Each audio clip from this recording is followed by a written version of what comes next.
Halo Sobat Investor, Assalamualaikum, selamat datang kembali di channel Invest Saham. Oke guys, jadi pada video kali ini kita akan membahas dan juga menganalisa saham BBRI, yaitu PT Bank Rakyat Indonesia Persero Tbk, yang per hari ini masih turun 1,24%, close di 4.770 guys ya. Apakah ini menjadi harga yang cukup terdiskon untuk kita masuk lagi dan membeli kembali saham BBRI di harga murah?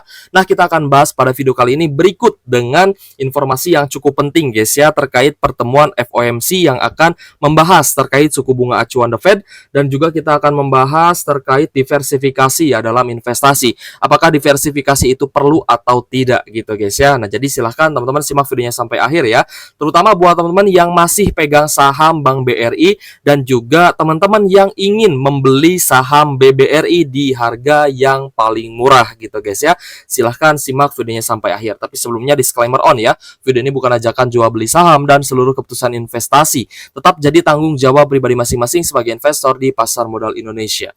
Kita akan bahas dulu terkait pemberitaan ya guys ya, di mana uang nasabah yang mengatasnamakan Bank BRI katanya hilang gitu guys ya uangnya. Nah, ternyata ini adalah berita hoax yang seharusnya tidak kita telan mentah-mentah gitu guys ya. Entah itu diberitakan kembali oleh influencer ya, makanya saya ketika membahas Bank BRI, ketika ada pemberitaan seperti ini, saya cukup objektif gitu guys ya, melihat dari sisi lainnya. Jadi saya telusuri dulu gitu guys ya outflow-nya, dan memang sebenarnya ada outflow dari investor asing dan itu wajar gitu guys ya. Karena ya beberapa hari sebelumnya Bank Indonesia itu kan menaikkan suku bunga dari 6% menjadi 6,5%. Jadi saya lebih realistis ya guys ya, melihat kenyataan apa sih yang terjadi gitu ya terhadap saham Bank BRI seperti itu ya. Jadi saya tidak termakan hoax ya guys ya, dan teman-teman pun semoga ya tidak termakan hoax ya, berita yang sudah dikonfirmasi juga oleh Menkominfo ya guys ya, di mana berita ini adalah berita hoax ya yang sudah menyebar di alam TikTok gitu guys. Ya mungkin viralnya memang biasanya sih yang viral-viral di TikTok gitu ya, ataupun ada juga yang di Twitter mungkin ya. Uang hilang di rekening BRI ternyata ya digunakan untuk serangan bansos terkait pemilu. Jadi uang hilang di rekening BRI ini adalah hoax dan ternyata digunakan ya untuk serangan bansos terkait pemilu 2024 lalu. Nah, jadi ketika teman-teman menerima sebuah berita ya guys, entah itu berita dari media online atau mungkin diberitakan kembali gitu ya, entah melalui YouTube atau melalui media-media sosial lain, itu teman-teman harus cermat dan juga cerdas ya, melihat apakah ini ada potensi yang memang benar-benar real atau ada malah ada potensi hoax gitu guys, atau hoax gitu ya.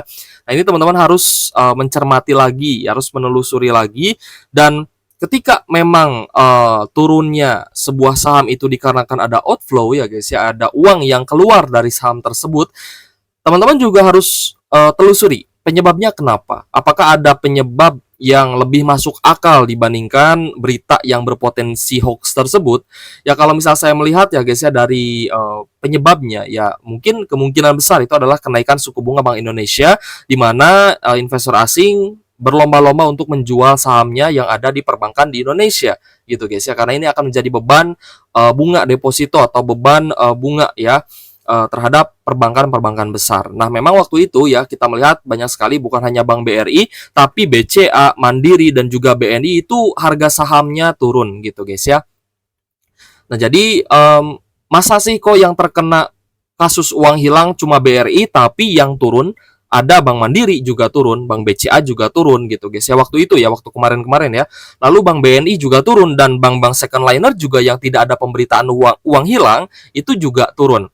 Sebenarnya banyak ya penyebab ya kenapa uang bisa hilang di rekening. Salah satunya adalah ya ketika kita ya ditawari oleh produknya perbankan, kita harus pelajari dulu. Ada ya kasus uang yang tidak bisa ditarik dari perbankan, tapi ternyata orang tua tersebut ya, orang tua tersebut ternyata itu mereka memilih produk asuransi ya, di mana asuransi itu tidak bisa diambil, bukan seperti tabungan rekening gitu guys ya. Asuransi itu akan keluar uang gitu guys ya, akan keluar jaminan dalam bentuk tunai itu ketika ada kecelakaan ya, ketika ada sakit gitu guys ya, tergantung asuransinya juga. Nah, mungkin salah pahamnya waktu itu adalah mereka ya guys ya, nasabahnya itu mengira bahwa produk yang ditawarkan adalah produk tabungan ya, padahal itu adalah produknya produk asuransi seperti itu gitu guys. Jadi banyak faktor ya yang menyebabkan uang kita hilang. Bisa juga ya dari kesalahan, misalkan kita mengklik sebuah link gitu guys ya. Nah, itu juga berpotensi guys. Jadi hati-hati ya. Dan ada juga ya kerjaan hacker, misalkan ya, ada seseorang yang tahu email kita, yang tahu password kita gitu guys. Secara tidak sengaja mereka tahu dan mereka berhasil menggasak uang kita di rekening, itu juga bisa gitu guys. Jadi hati-hati lah ya, hati-hati karena kan sekarang zamannya pakai m-banking. Oke guys, jadi kita lanjut ya. Nah, terkait pemberitaan ini ternyata hoax ya. Beredar sebuah video di platform TikTok yang menyebut bahwa adanya kejadian nasabah Bank BRI kehilangan uang yang merupakan efek dari pemilihan umum yang membutuhkan uang untuk serangan-serangan bansos dan juga membantu pemerintah yang merusak demokrasi guys ya. Dilansir dari Turnback Hoax ID, Agustia Hendy Bernardi, Corporate Secretary PT Bank Rakyat Indonesia Persero Tbk, menyatakan bahwa BRI memastikan hal yang disampaikan dalam video yang diunggah di sosial media tersebut tidak benar dan tidak berdasar gitu guys ya. Pihaknya menambahkan dalam menjalankan operasionalnya, BRI berkomitmen dan menjunjung tinggi nilai-nilai Good Corporate Governance atau GCG yang Prudential Banking seperti itu. Oke guys, jadi mungkin cukup ya guys untuk penjelasan terkait dengan pemberitaan hilangnya uang di BRI yang ternyata hoax. Setelah kita akan mulai masuk ke IHSG. IHSG pada hari ini ada kenaikan ya 1,70% setelah kemarin turun 2%. Dan kita lihat indeks lain pun ya, terutama indeks di Amerika seperti Dow Jones ini naik 0,40%, S&P 500 juga naik 1%, Nasdaq Composite juga naik 2%. Jadi overall bursa saham bukan hanya Indonesia ya, bukan hanya IHSG, tapi di Amerika Serikat pun ini rata-rata hijau seperti itu. Nah, kita akan coba bahas ya guys ya. Sebelum kita bahas Bank BRI dan juga diversifikasi investasi, kita bahas dulu terkait dengan pertemuan The Fed berikutnya. Nah, ini akan diselenggarakan di 30 April sampai 1 Mei 2024 guys ya. Nantinya akan membahas juga apakah ada potensi penurunan suku bunga acuan The Fed atau tidak, seperti itu. Nah, ini tentunya pertemuan yang sangat dinanti-nanti ya oleh pelaku pasar, bukan hanya IHSG, bukan hanya bursa saham luar negeri ya guys, termasuk Amerika, tapi oleh pelaku pasar di investasi yang berisiko tinggi seperti kripto, ya Bitcoin dan lain-lain. Akan dilaksanakan pada 30 April dan 1 Mei 2024. Ini adalah salah satu tanggal penting yang ditandai oleh investor, ekonom, dan pembuat kebijakan di kalender mereka. Banyak ahli memperkirakan The Fed akan mempertahankan suku bunga tetap pada target 5,25% sampai 5,50% karena The Fed masih menunggu inflasi sedikit lebih turun gitu guys ya. Nah, sebenarnya mudah guys kalau misalkan kita mau memperkirakan inflasi itu ada naik atau turun ya. Inflasi yang terdampak ya guys ya, yang sangat berdampak terhadap inflasi Amerika adalah harga minyak ya, harga minyak dunia itu biasanya sangat berdampak terhadap kenaikan inflasi. Kalau misalkan harga minyaknya turun ya, biasanya inflasinya juga turun seperti itu guys ya, tapi memang tidak langsung, itu berangsur-angsur. Nah, jadi kita berharap ya The Fed akan mulai menurunkan suku bunga ya di kuartal 2 2024 ini, semakin cepat semakin bagus ya, agar investasi kita itu juga bisa bertumbuh, bisa hijau dan bisa profit juga gitu guys ya. Selain kita profit dari dividen saham ya, karena kita kan melakukan dividen investing, kita pun bisa cuan juga dari hijaunya IHSG ya, dari penurunan suku bunga The Fed. Guys ya, maka kemungkinan suku bunga acuan Bank Indonesia juga akan diturunkan karena resikonya akan semakin besar ketika suku bunga acuan itu tetap di area yang tinggi. Maka ekonomi sebuah negara itu bisa perlahan-lahan terus melemah gitu guys ya, dan juga ekonominya akan terhambat untuk berkembang. Nah, kalau misalnya kita melihat ya guys ya, nilai tukar rupiah terhadap US dollar ternyata masih ada depresiasi dan masih cukup tinggi guys ya, nilai dolarnya itu sebesar 16.253 rupiah per 1 dolar Amerika Serikat. Yang paling parah kita melihat memang nilai tukar yen ya terhadap dolar, dan ada satu saham yang penghasilannya, asetnya dalam bentuk dolar tapi hutangnya dalam bentuk yen, dan sampai saat ini saham tersebut sebenarnya masih dalam sentimen yang cukup baik gitu ya, karena bukan saham cyclical juga. Nanti mungkin akan kita bahas gitu guys ya terkait saham tersebut ya. Sebenarnya kemarin juga sudah kita bahas sebenarnya, cuman tidak terlalu mendalam gitu ya. Kita hanya bahas dividennya saja kemarin. Nah, jadi masih ada depresiasi ya terkait dengan nilai tukar dolar masih terus menguat dan rupiah masih terus melemah, dan kemungkinan IHSG masih bisa terkoreksi ya sampai di level 7 ribuan. Meskipun hari ini cukup bagus ya, ada kenaikan 1,70%, tapi hati-hati, wait and see ya. Kita coba melihat kemungkinan-kemungkinannya. Kalau misalkan IHSG turun, ya saham-saham turun, teman-teman masih bisa beli di harga yang lebih murah. Tapi kalau misalkan IHSG sudah naik dan banyak saham big cap yang naik, ya teman-teman pastinya akan melihat ya harga saham kembali rebound, termasuk juga dengan BBRI ya guys ya. Nah, kita mulai masuk ke pembahasan terkait dengan Bank BRI. Bank BRI tadi sempat turun guys di awal sesi ya guys ya, pukul 9-an lah ya. Tadi saya juga watch ya. Teman-teman ada yang beli di 4.680, boleh tulis di kolom komentar guys ya, karena itu ya sampai saat ini menjadi harga termurah di tahun 2024 di level 4.680 ya per lembar saham. Dan mulai rebound guys ya, tadi sempat rebound ke 4890 ya, sempat rebound ya ke area tertinggi di hari ini 4890, lalu kembali melemah ya ke 4770. Padahal hari ini closing di 4830 guys. Jadi memang masih ada koreksi ya 1,24% per hari ini. Nah, teman-teman, jadi gini guys, yang masih pegang saham Bank BRI dan masih punya amunisi, masih bisa beli saham BBRI di harga murah 4.600, 4.700. Itu adalah harga yang cukup murah untuk membeli saham Bank BRI. Buat teman-teman yang kemarin masuk di level 6.000, 5.900, 5.700, mungkin average-nya di 5.500, 5.700 ya, bervariasi lah. Tapi teman-teman yang udah pegang saham BRI sejak lama dan terus menerima dividen, berarti teman-teman sudah menerapkan yang namanya dividen investing di saham BBRI dan terus menerima dividen.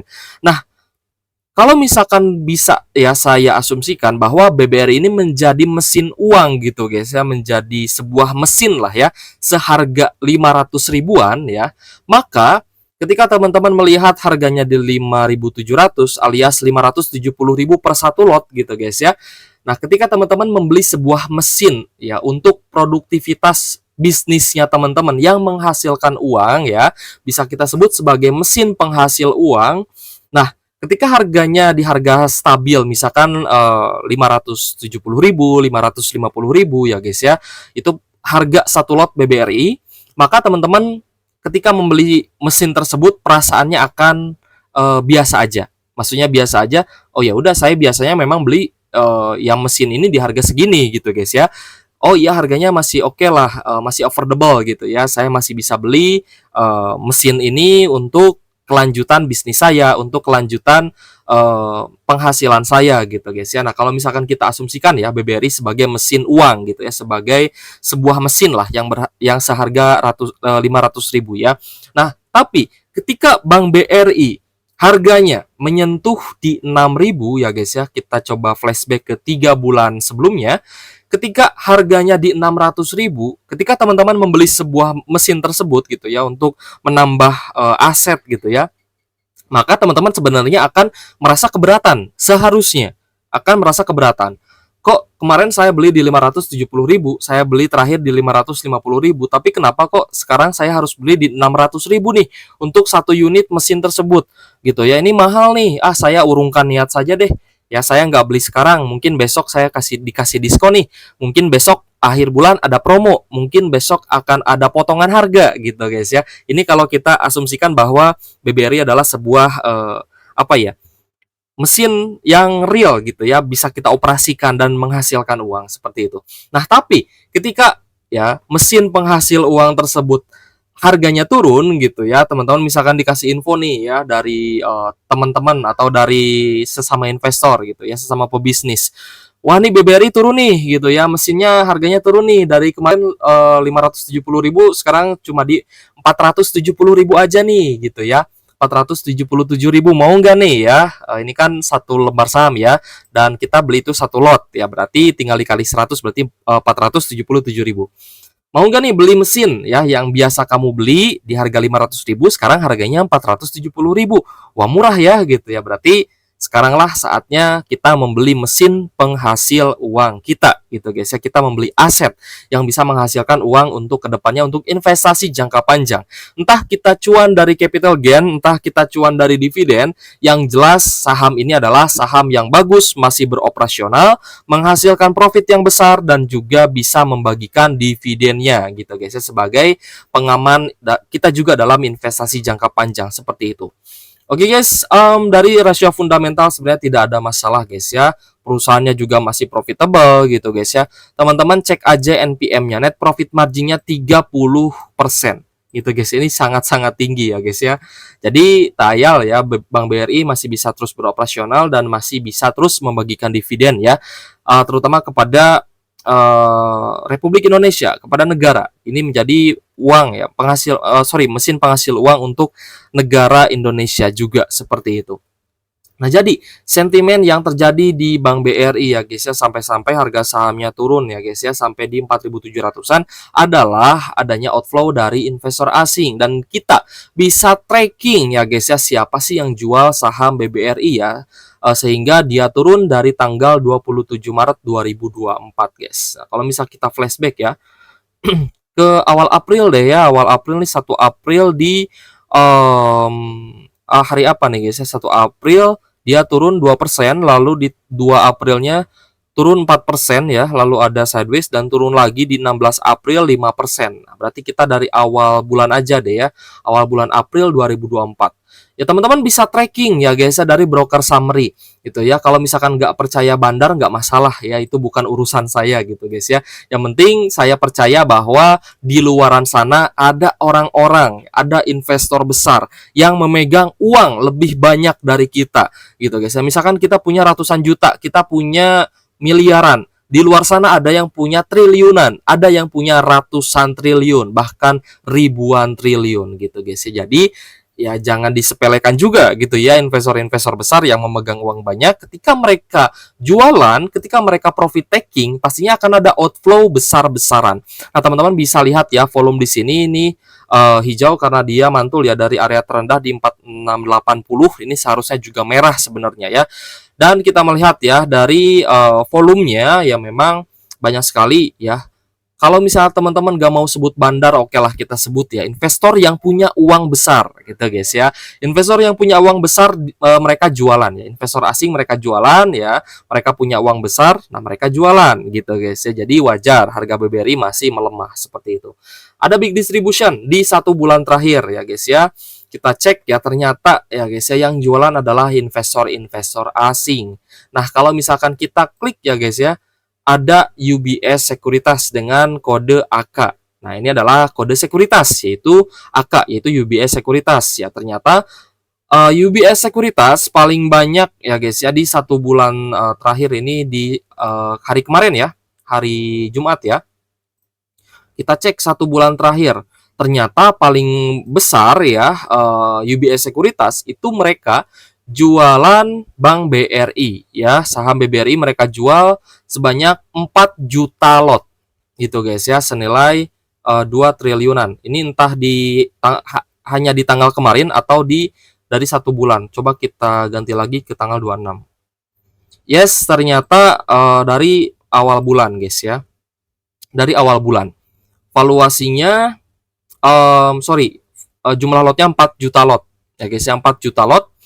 Mereka jualan 4 juta lot saham Bank BRI. Bayangkan teman-teman, 4 juta lot ya. Teman-teman hitung sendirilah ya. 1 lot Bank BRI itu kan waktu itu ya 600 ribuan gitu guys ya. 600 ribu tinggal dikali aja 4 juta lot gitu guys ya. Itu berapa ratus triliun ya uang yang keluar dari Bank BRI seperti itu ya. Lalu ada Astra International, lalu ada BBNI, lalu ada BBCA. Nah, yang ingin saya tanyakan ke teman-teman, kalau misalkan hanya gara-gara berita teman-teman cut loss, teman-teman harus cek data ini gitu ya. Oh iya, BBRI turun gara-gara berita uang hilang katanya ya.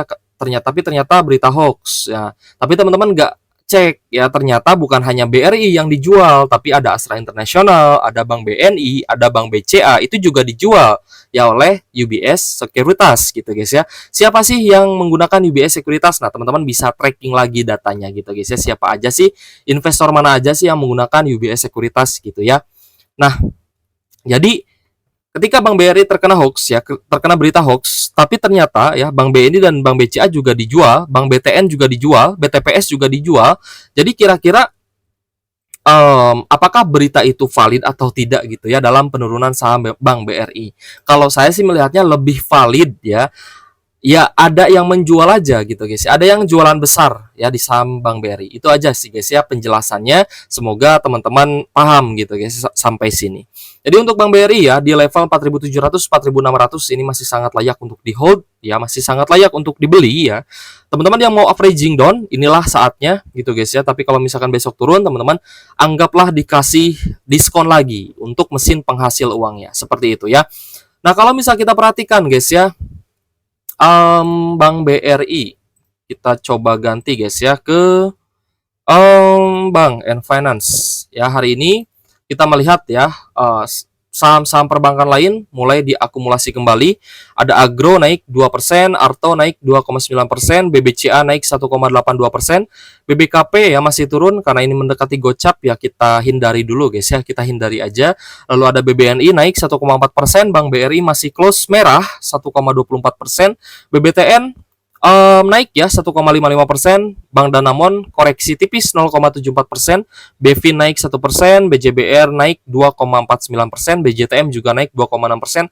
Bagus guys ya, dua bank daerah ya, BJBR dan BJTM ternyata hari ini naik 2% lebih. Lalu ada Bank Mandiri juga naik 2,5%, BNGA juga naik 2%, lalu ada BRIS ya naik 1,62%, BTPS hari ini naik 10,29%. Nah, terus ada pertanyaan, kenapa kok Bank BRI yang fundamentalnya bagus ya, harga sahamnya masih turun 1,24%, tapi kenapa kok BTPS yang fundamentalnya cukup kurang bagus gitu guys ya, cukup dipertanyakan ya guys ya bagus atau tidaknya, kenapa kok BTPS ini naik 10,29%? Apakah teman-teman masih nggak percaya adanya bandar ya di saham? Ya suka-suka bandar ya, mereka mau naikin saham busuk, mereka mau naikin saham yang non fundamental, mereka mau naikin saham rugi, ya itu tergantung yang big money gitu guys ya. Ya big money bisa kita sebut juga dengan bandar tentunya ya. Ya kalau misal teman-teman nggak percaya bandar ya udah bilangnya big money atau investor besar yang punya uang banyak gitu ya. Tapi kenapa kok BTPS bisa naik ya, dan BBRI yang fundamental bagus kok turun ya? Itu jelas gitu guys ya, supply and demand. Adanya supply and demand di mana supply lebih tinggi daripada demand-nya, maka harga akan turun. Di mana supply lebih rendah daripada permintaan atau demand, maka harga akan naik seperti itu. Dan juga ya ketika diakumulasi besar pastinya sebuah saham juga akan mengalami kenaikan ya guys ya. NISP hari ini naik 1,20% dan PANS ya, Panin Sekuritas hari ini turun 0,61%. Ini saya gabung ya dengan saham-saham di sektor finance. Jadi bank and finance gitu guys ya. Nah, kita akan coba masuk ya ke pembahasan diversifikasi investasi. Apakah diversifikasi itu perlu atau tidak? Kalau di Indonesia sendiri saya melihat ya diversifikasi itu cukup perlu gitu guys ya, cukup perlu, cukup penting ya. Mungkin kalau di US ya, mungkin teman-teman bisa bilang diversifikasi itu tidak terlalu penting ketika kita sudah menemukan perusahaan yang kuat, ketika kita sudah menemukan perusahaan yang profitable, yang rutin bagi dividen mungkin ya di US, mungkin teman-teman akan fokus di sana ya dan coba untuk average terus ya, untuk dollar cost averaging terus. Tapi di IHSG ya, ini kita melihat ya bahwa diversifikasi itu sangat penting. Kenapa sangat penting? Karena ada korelasinya juga dengan menguatnya nilai dolar terhadap rupiah. Jadi ketika nilai dolar terhadap rupiah semakin menguat, ada saham-saham yang dirugikan, tapi ada saham-saham yang diuntungkan. Maka dari itu diversifikasi menjadi sangat penting ya guys ya. Nah, kita melihat guys ya, dari beberapa komoditas ini masih mengalami kenaikan dan beberapa komoditas juga turun gitu guys ya. Seperti batu bara yang mengalami penurunan, lalu minyak mentah ya, crude oil WTI dan juga Brent oil ini mulai melemah ya guys ya, mulai turun ya. Semoga saja inflasi juga mulai turun. Tapi harga emas ini masih naik guys, harga emas masih naik dan beberapa harga mineral ya guys ya, harga logam ya kita lihat bervariasi. Untuk harga nikel sendiri ada kenaikan ya. Hari ini 1,14% dan kita cek juga harga nikel naik, lalu harga timah ya mulai terkoreksi. Harga timah terkoreksi 1,40% dan di 1 bulan sudah naik 17%-an.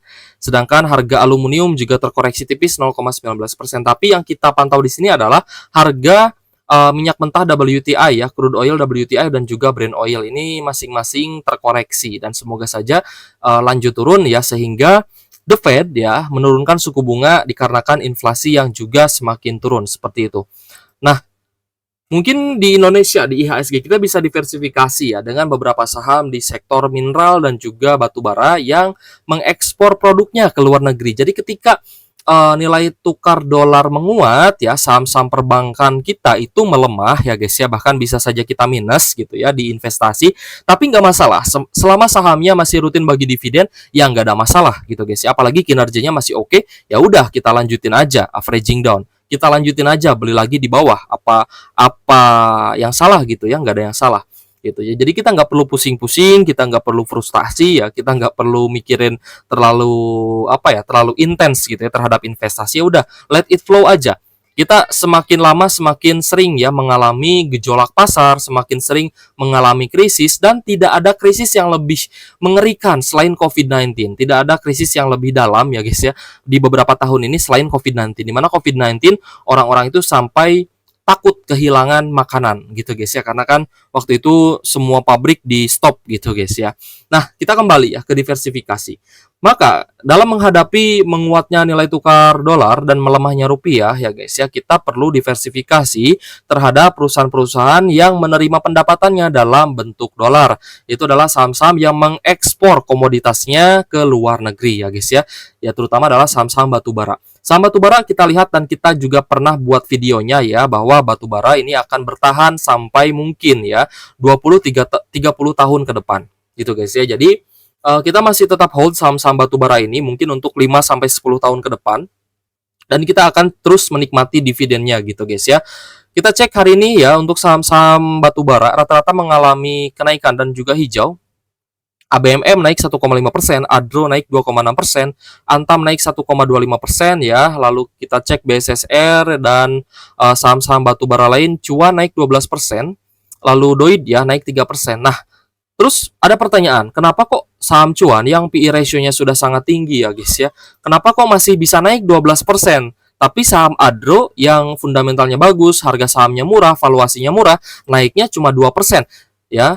Kalau teman-teman nggak percaya bandar gitu guys ya, tidak percaya entitas yang menaikkan harga saham, ya berarti teman-teman mainnya kurang jauh ya, berarti harus piknik ke gunung gitu ya, harus piknik coba ke Argopuro, coba piknik ke Rinjani gitu ya, biar teman-teman tahu gitu guys ya. Kenapa sih harga saham dinaikkan ya, padahal PE ratio-nya sudah sangat tinggi. Ya suka-suka mereka lah, suka-suka yang punya duit banyak gitu guys ya. Lo punya duit, lo punya kuasa gitu guys ya, seperti itulah ya. Oke guys, kita lanjut ya. Doi naik 3% ya, lalu saham-saham lain seperti Harum juga ya hari ini naik 6,92%. Harum kemarin sempat kita notice ya guys ya di channel satu lagi tentunya ya. Harum sudah kita notice beberapa kali ya, karena kita sering sekali nih bahas-bahas saham-saham fundamental bagus ya di channel IQ Saham seperti itu. Itu channel saya juga. Ya, jadi untuk channel Invest Saham ini saya fokus membahas berita terbaru dan juga fundamental saham, tapi di channel IQ Saham saya fokuskan ya untuk kita memantau saham-saham bagus yang di harga murah, atau kita memantau saham-saham bagus ya guys ya, pergerakannya seperti apa, dan ketika naik itu waktunya kita wait and see, waktunya kita take profit, dan ketika harganya turun itu waktunya kita beli. Indi naik sangat tinggi 6,23%, ITMG juga naik 1,84%, KKGI naik 8%, dan kita cek ya PTBA naik hari ini 4%, dan saham-saham lain pun hari ini juga hijau ya, seperti UNTR naik 3% dan saham lainnya pun naik. Oke guys, mungkin sekian guys ya untuk saham-saham yang bisa kita diversifikasi ya, selain saham perbankan dan juga batu bara, mungkin ada juga saham-saham di sektor mineral, dan akan kita bahas juga pada next video. Oke guys, thank you for watching, see you on the next video. Wassalamualaikum warahmatullahi wabarakatuh.